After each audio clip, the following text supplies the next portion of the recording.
오늘은 사무엘하 21장 말씀입니다. 이 하나의 말씀 성경은 신구약 66권으로 이루어져 있죠. 그래서 이 66권의 말씀은 또한 1189장으로 이루어져 있습니다. 그래서 날마다 한 장의 말씀으로 묵상하며 예배하면 3년 4개월이면 이 성경 전체를 묵상하게 되어집니다. 그래서 우리 안에 날마다 하나님의 말씀 묵상하는, 날마다 예배하는, 그래서 한 걸음 한 걸음 하나님께 나아가는 그런 우리가 되어지길 원합니다. 매일 한 장의 말씀으로 묵상하는 것 참 이 눈에 드러나진 않죠. 이 한 장 얇죠. 그러나 3년 6개월이 되어지면 이 모든 성경을 읽게 되어지고 눈에 보이게 되어지죠. 날마다 말씀 읽고 예배한다고 우리의 인생이 달라지지 않죠. 우선 보기에는 어제와 변함없는 오늘의 나의 모습을 발견하죠. 그러나 그것이 쌓이고 시간이 지나면 돌이켜보면 그때와는 다른 나를 발견하게 되어지는 것입니다. 이게 바로 예배의 유익이라고 할 수 있겠죠. 바로 하나님께서 우리를 만들어 가시는 말씀을 통해서 새롭게 변화시켜가는 그런 모습을 우리가 발견하게 되어지는 것이죠. 날마다 말씀과 예배를 통하여 우리의 삶을 변화시키며 또한 주님의 군사된 자들로 강하고 담대하게 세워져 날마다 한 걸음 한 걸음 하나님께 나아갈 수 있는 그런 우리가 되어지기를 원합니다. 오늘 사무엘하 21장 15절 말씀. 블레셋 사람이 다시 이스라엘을 치거늘 다윗이 그의 부하들과 함께 내려가서 블레셋 사람과 싸우더니 다윗이 피곤하매 그인족의 아들 중에 무게가 300세겔 되는 노창을 들고 세 칼을 찬 이스비브노이 다윗을 죽이려 하므로 스루의 아들 아비새가 다윗을 도와 그 블레셋 사람을 쳐 죽이니 그때에 다윗의 추종자들이 그에게 맹세하여 이르되 왕은 다시 우리와 함께 전장에 나가지 마옵소서 이스라엘의 등불이 꺼지지 말게 하옵소서 하니라. 그 후에 다시 블레셋 사람과 곱에서 전쟁할 때에 후사 사람 십북에는 그인족의 아들 중에 삽을 쳐 죽였고 또다시 블레셋 사람과 곱에서 전쟁할 때에 베들레헴 사람 야레오르김의 아들 엘하나는 가드 골리앗의 아후 라흐미를 죽였는데 그 자의 창자루는 배틀채 같았더라. 또 가드에서 전쟁할 때에 그곳에 키가 큰 자 하나는 손가락과 발가락이 각각 6개씩 모두 24개가 있는데 그도 그인족의 소생이라. 그가 이스라엘 사람을 능욕함으로 다윗의 형 삼마의 아들 요나단이 그를 죽이니라. 이 네 사람 가드의 그인족의 소생이 다윗의 손과 그의 부하들의 손에 다 넘어졌더라. 사무엘하 말씀은 어제 20장까지 그 모든 내용이 끝이 났다라고 할 수 있겠습니다. 그래서 오늘 21장부터 마지막 24장까지의 내용은 다윗이 왕으로 이스라엘을 다스릴 때에 그 일어난 일들을 그 역사의 순서와 관계없이 기록하였다라고 할 수 있겠습니다. 그래서 오늘 이 21장 말씀은 압살롬의 그 반역에서 끝나 다윗이 다시 예루살렘에 돌아와 왕으로 세워지는 그때의 이야기가 아니라 다윗이 처음 사울이 죽고 난 이후에 왕이 되었을 때에 일어난 일들을 기록하고 있는 것입니다. 먼저 일어난 것이 다윗이 왕이 되고 난 뒤에 3년간 기근이 있었다라고 기록하고 있습니다.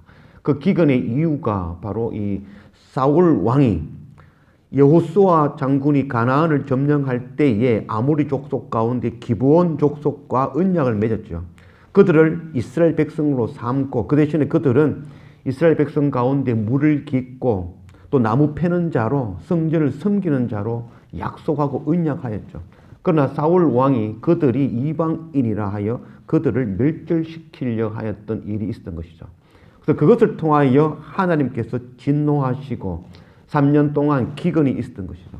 그래서 사울 왕의 친족 가운데 7명 완전수 온전하게 그들을 목매달음을 통해서 그 가품이 되어지고 다시 그 하나님께서 기도를 들으시고 비가 내렸다. 기근이 끝이 났다라는 말씀을 하고 있습니다. 또한 다윗이 왕이 되었을 때에 이 블레셋과의 잦은 수차례의 전쟁이 있었죠. 그 가운데 블레셋의 4명의 거인들을 굴복시켰다라는 말씀을 기록하고 있습니다. 아비새가 블레셋의 거인 세 칼을 찬 이스비브노스를 죽였고 후사 사람 십북에는 이 블레셋의 거인족의 아들 중에서 삽을 쳐 죽였다라고 기록하고 있습니다. 그리고 베들레헴 사람 엘하나는 골리앗의 아후 그 골리앗의 동생이 있었다고 기록하고 있죠. 라흐미를 죽였고, 그리고 다윗의 형 삼마의 아들 요나단이 손가락 발가락이 각각 6개씩 달려 있어서 24개가 있는 그 거인을 쳐 죽였다, 굴복시켰다라고 기록하고 있습니다.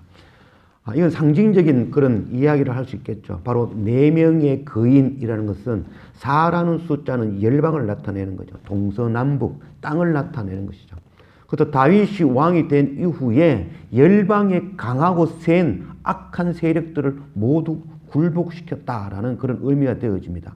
아비새가 굴복시킨 새 칼을 차고 있는 거인, 새로운 칼을 차고 있다라는 그런 개념이 되어지죠. 그래서 새로운 이론, 새로운 그런 논리를 가지고 하나님 나라를 허물려고 하는 악한 세력들, 그 오늘날에도 마찬가지죠. 끊임없이 새로운 종교, 새로운 이론들을 가지고 하나님 나라, 하나님 말씀을 공격하는 그런 시대에 살고 있죠. 그래서 우리는 주님의 군사된 자들로서 하나님의 말씀에 금들고 그들을 굴복시키는 일을 감당해야겠죠. 또한 10부개가 죽였던 바로 사업은 거인족 가운데 하나. 그래서 거인족이라는 의미는 바로 세상의 강한 논리, 세상의 그 어떤 힘, 세상에 우리가 감당할 수 없는 그런 가치관들, 그런 것들과 우리가 싸워서 물리쳐 이긴다라는 그런 개념이 되어지겠죠. 또한 엘하난이 골리앗의 아후 라흐미를 죽였다라고 기록하고 있습니다. 골리앗도 엄청난 그런 거인이었지만 그의 아후 라흐미, 이런 말은 바로 세상에 있는 그런 관습, 대를 이어서 내려오는 그런 악한 풍습들, 습관들, 그런 세상에 대적하는, 하나님 나라를 대적하는 그런 세상의 관습들과 싸워서 물리치고 굴복시킨다라는 의미가 되어질 것입니다. 또한 요나단이 죽였다는 손가락 발가락이 각각 6개씩 달렸다는 것이죠. 그래서 24개의 손가락 발가락이 있는 그 거인을 쳐 죽였다. 이는 온전한 것에서 더한 것이 있다는 것이죠. 바로 온전한 진리의 말씀, 하나의 말씀에 세상의 논리를 더하여 속이는 거짓말이라고 할 수 있겠죠.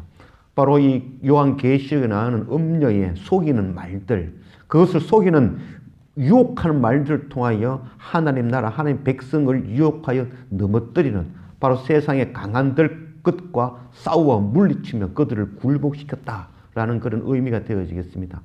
우리는 주님의 군사된 자들이죠. 그래서 날마다 말씀과 예배를 통하여 말씀의 검을 날카롭게 만들어 이 말씀의 검 들고 열방에 나아가 세상의 악한 하나님 나라를 허무는 그 열방의 모든 세력들을 물리쳐 허물어뜨리고 굴복시키고, 또한 세상에 남아있는 그 하나님의 백성들, 그들을 주께로 인도하는 그 주님의 군사된 그런 우리 모두가 되어지기를 원합니다.